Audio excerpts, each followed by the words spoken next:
Bahrain's first ambassador to Israel arrived yesterday in the Jewish state to take up his official post after last year's agreement between the countries to normalize diplomatic ties. Israel and Bahrain agreed in 2020 to establish relations as part of the Abraham Accords, a President Trump-led initiative that also resulted in the Jewish state normalizing ties with the UAE, Sudan, and Morocco.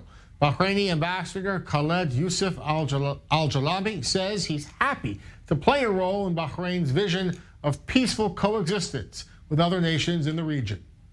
With us now in Bahrain, political science professor Arnaud Lacharet. Thank you so much, Professor, for being with me. This is the first Bahraini ambassador to Israel. Talk to me about the responsibility of this assignment, and is he well suited for the job? Good afternoon. Well, it's difficult to say before he begins officially, but his professional records appears perfect. He used to be the first deputy, the deputy head of mission in Washington at the Bahraini embassy to the United States of America, and then he was appointed as the general director of operational affairs at the MOFA.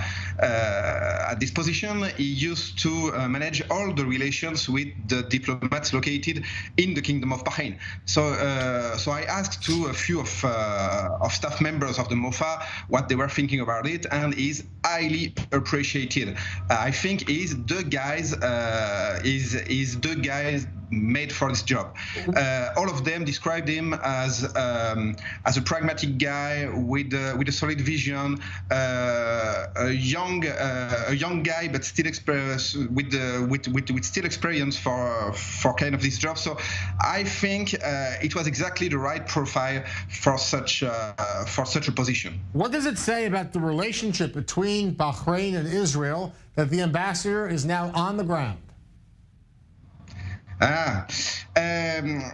Actually, many things were said on the fact that Bahrain was a bit reluctant when it came to make those Abraham agreements more concrete.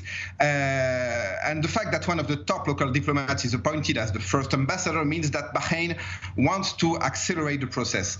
But what is said is that if you listen to the king, to His Majesty the King of Bahrain, he always emphasized on the fact that religious diversity is one of the landmarks and of the key facts of that could describe the Kingdom of Bahrain.